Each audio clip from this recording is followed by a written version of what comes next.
عبداللہ بن مبارک رضی اللہ تعالیٰ عنہ بڑے بزرگ گزرے، حج کرنے کے لیے تشریف لے گئے، حج مکمل کیا، مسجد حرام میں تشریف فرما تھے، نیند لگ گئی، اچانک خواب میں دیکھتے کہ دو فرشتے آسمان سے نازل ہو رہے ہیں۔ ایک فرشتے نے دوسرے فرشتے سے کہا کہ اس سال کتنے لوگوں نے حج کیا؟ دوسرے فرشتے نے کہا کہ اس سال 6 لاکھ لوگوں نے حج کی سعادت حاصل کی۔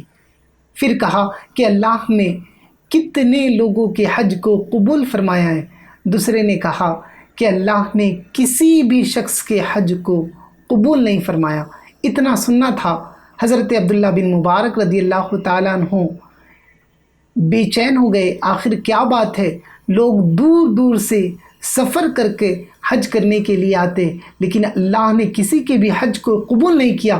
اتنا سوچنا ہی تھا کہ فرشتے نے پھر کہا کہ دمشق میں ایک شخص رہا کرتا ہے جس کا نام علی بن المعافق ہے، جو کہ جوتے سلا کرتا ہے۔ اللہ رب العزت نے اسے ایک حج مقبول کا ثواب عطا کیا، اور اسی کے صدقے میں اللہ رب العزت نے ان 6 لاکھ حاجیوں کے حج کو قبول فرما لیا ہے۔ بس یہ بات ہوئی، حضرت عبداللہ بن مبارک بیدار ہوئے۔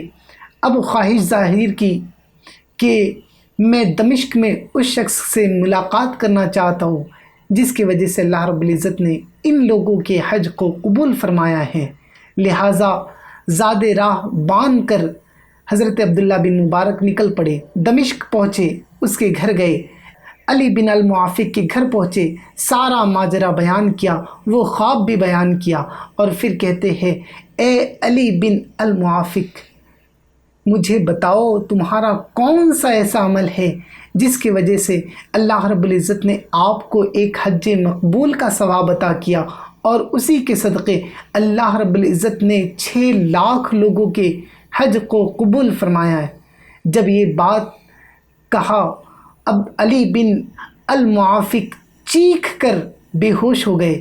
بیدار ہوئے تو پھر کہا کہ میں نے 30 سال تک حلال روزی کما کر، جوتے سل کر روپیہ پیسہ جمع کیا، اور اگلے ہی دن ایک قافلہ حج کے لیے جانے والا تھا، اور میں بھی اسی میں شامل ہونے والا تھا کہ میری بیوی حاملہ تھی۔ میری بیوی نے مجھ سے خواہش ظاہر کی کہ مجھے گوشت کا سالن چاہیے، لہٰذا میں گھر سے باہر نکلا، دیکھا کہ پڑوسی کے گھر میں گوشت بن رہا ہے، گوشت کی خوشبو آ رہی ہے۔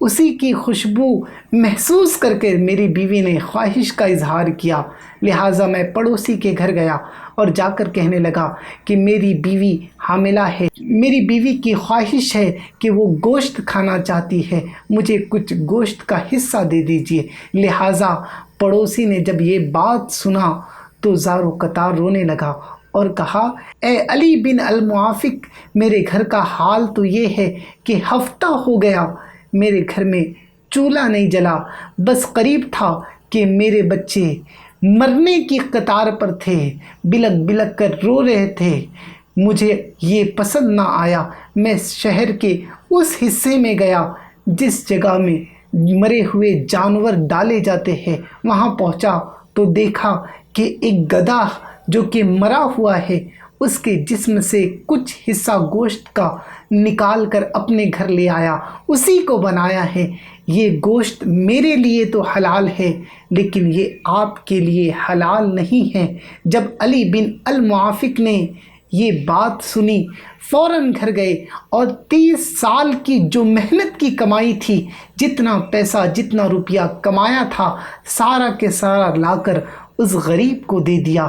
بس یہی بات تھی، اللہ رب العزت نے بس اسی غریب کی مدد کرنے کی وجہ سے اللہ نے اسے ایک حج مقبول کا ثواب عطا کیا، اور اس کی وجہ سے 6 لاکھ حاجیوں کے حج کو قبول فرمایا۔ مسلمانوں، اس واقعے سے ہمیں سیکھ یہ ملتی ہے کہ غریبوں کا خیال رکھے، غریبوں کی مدد کرتے رہے، اور تنہائیوں میں غریبوں کی مدد کرتے رہے۔